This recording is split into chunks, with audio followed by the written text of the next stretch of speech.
Welcome to Khyati connects. నేను మీ విద్య.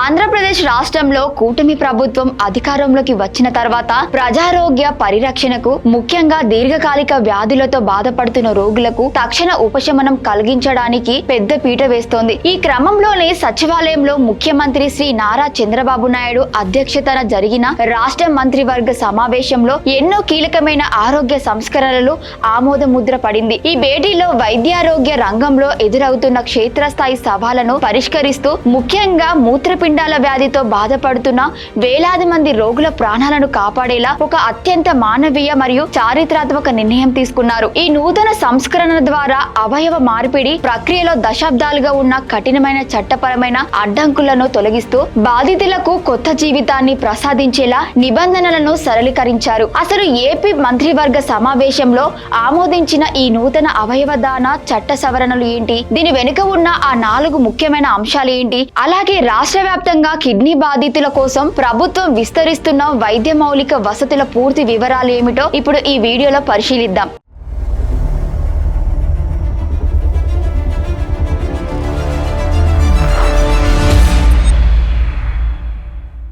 ఈ నూతన సంస్కరణ వెనుక ఉన్న అత్యంత ప్రధానమైన మొదటి అంశం అవయవదాతల పరిధిని చట్టబద్ధంగా విస్తరించడం. ఇప్పటి వరకు రాష్ట్రంలో ఆర్ఎస్విపి నిబంధనల ప్రకారం తీవ్రమైన కిడ్నీ సమస్యలతో బాధపడుతూ మార్పిడి శస్త్రచికిత్స అవసరమైన రోగులకు కేవలం వారి ప్రాథమిక కుటుంబ సభ్యులు అంటే తల్లిదండ్రులు, భార్యాభర్తలు లేదా పిల్లలు మాత్రమే కిడ్నీలను దానం చేసేందుకు చట్టపరమైన అవకాశం ఉండేది. దీనివల్ల కుటుంబంలో బ్లడ్ గ్రూప్ మ్యాచ్ కాకపోయినా లేదా కుటుంబ సభ్యులకు ఇతర ఆరోగ్య సమస్యలు ఉన్న రోగులకు కిడ్నీ మార్పిడి జరగడం అత్యంత కష్టతరంగా మారేది. ఈ తీవ్రమైన సవాలుకు శాశ్వత ముగింపు పలుకుతూ కిడ్నీ రోగులకు ఉపశమనం కలిగించేలా దాతల పరిధిని పెంచుతూ రాష్ట్ర కేబినెట్ అధికారికంగా ఆమోదం తెలిపింది. ఈ చారిత్రాత్మక నిర్ణయం ప్రకారం ఇక నుంచి కేవలం కుటుంబ సభ్యులే కాకుండా రోగికి చెందిన సమీప బంధువులు కూడా కిడ్నీలను దానం చేయవచ్చు. ఈ నిబంధనల సరళీకరణలతో భాగంగా తాత, అమ్మమ్మ మరియు నానమ్మలు కూడా తమ మనుమడు లేదా మనవరాలి ప్రాణాలను కాపాడటానికి చట్టబద్ధంగా కిడ్నీలను ఇవ్వవచ్చని వైద్యారోగ్య శాఖ మంత్రి శ్రీ సత్యకుమార్ స్పష్టం చేశారు. ఈ నిర్ణయం వల్ల లీగల్ అవరోధాలన్నీ తొలగిపోయి ప్రాణదాతల సంఖ్య పెరగడానికి మార్గం సుగమమైంది. ఈ ప్రాజెక్టులోని రెండో అతి ముఖ్యమైన అంశం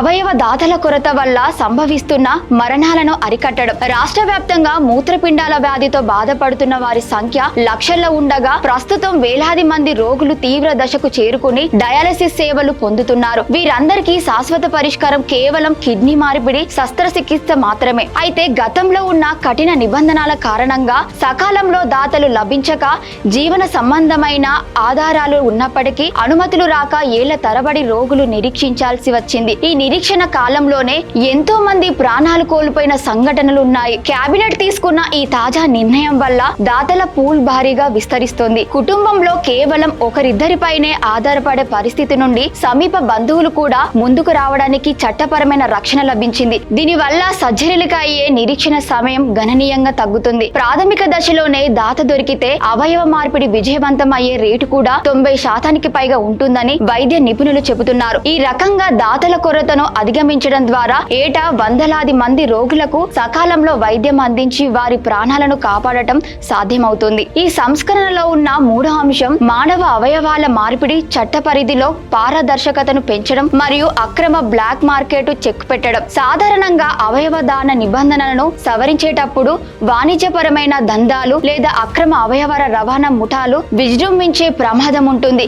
దీనిని అరికట్టడానికి కూటమి ప్రభుత్వం అత్యంత పకడ్బందీగా వ్యవహరించింది. నిబంధనలను సరళీకరించినప్పటికీ దాతలను కేవలం సమీప రక్త బంధువుల పరిధిలోనే ఉంచడం ద్వారా వ్యాపార కోణానికి ఎక్కడ తావు లేకుండా జాగ్రత్తలు తీసుకున్నారు. తాత, అమ్మమ్మ, నానమ్మల వంటి అత్యంత నమ్మకమైన కుటుంబ వృద్ధులను ఈ పరిధిలోకి చేర్చడం వల్ల ఎటువంటి ప్రలోభాలు లేదా బలవంతపు దందాలకు అవకాశం ఉండదు. బంధుత్వాల నిర్ధారణ ప్రక్రియను మరింత పారదర్శకం చేస్తూ ఆసుపత్రుల స్థాయిలోని కమిటీల ద్వారా వేగంగా అనుమతులు ఇచ్చేలా పరిపాలన పరమైన సంస్కరణలకు కూడా ఈ నిర్ణయంతో అనుసంధానించారు. దీనివల్ల అర్హులైన పేద రోగులకు ఎటువంటి లీగల్ ఇబ్బందులు లేకుండా, అదే సమయంలో చట్ట పరిధిని ఉల్లంఘించకుండా అత్యంత సురక్షితమైన వాతావరణంలో అవయవ మార్పిడి సేవలు అందుబాటులోకి వస్తాయి. ఈ సంస్కరణలోని 4వ అంశం కేవలం అవయవ మార్పిడితోనే ఆగకుండా కిడ్నీ వ్యాధి నివారణ మరియు చికిత్స రంగాలలో రాష్ట్ర వ్యాప్తంగా మౌలిక వసతులను భారీగా విస్తరించడం, తీవ్రమైన కిడ్నీ సమస్యలతో బాధపడుతున్న వారి కోసం ప్రధానమంత్రి జాతీయ డయాలసిస్ ప్రోగ్రాం కింద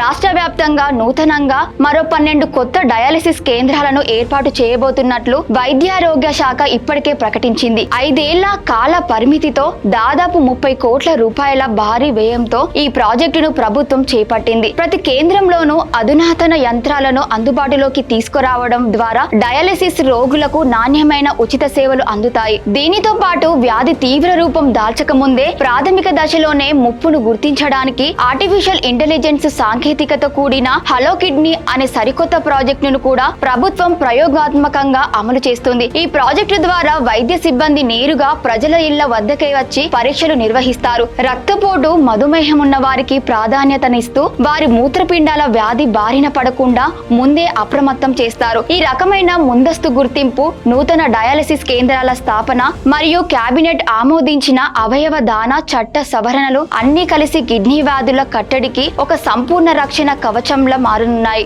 మొత్తానికి ముఖ్యమంత్రి శ్రీ నారా చంద్రబాబు నాయుడు నేతృత్వంలోని ఏపీ కేబినెట్ ఆమోదించిన ఈ సరికొత్త అవయవ దాన నిబంధనల సవరణ నిర్ణయం రాష్ట్ర వైద్యారోగ్య రంగంలో ఒక విప్లవాత్మకమైన మార్పుకు నాంది పలికింది. సమీప బంధువులైన తాత, అమ్మమ్మ, నానమ్మల నుండి కిడ్నీలు స్వీకరించేలా చట్టాన్ని సరళీకరించడం ద్వారా వేలాది కుటుంబాలలో కొత్త ఆశలు చిగురించాయి. అటు మౌలిక వసతుల విస్తరణ, ఇటు చట్టపరమైన రక్షణ ద్వారా కిడ్నీ బాధితులకు ఒక సంపూర్ణమైన ఊరట లభించిందని చెప్పవచ్చు. రాబోయే రోజుల్లో ఈ నూతన విధానాలు క్షేత్రస్థాయిలో అమలులోకి వస్తే ఏపీ ప్రజారోగ్య సమీకరణాలు పూర్తిగా మారిపోనున్నాయి. ఆంధ్రప్రదేశ్ ప్రభుత్వం కిడ్నీ రోగులకు ఉపశమనం కలిగించేలా అవయవ దాన నిబంధనలను సరళీకరిస్తూ తీసుకున్న ఈ చారిత్రాత్మక నిర్ణయంపై మీ అభిప్రాయాన్ని కింద కామెంట్ లో తప్పకుండా తెలియజేయండి. మరిన్ని తాజా ఆసక్తికర రాజకీయ పరిపాలన పరమైన విశ్లేషణ కోసం చూస్తూనే ఉండండి. Thank you for watching Khyati connects.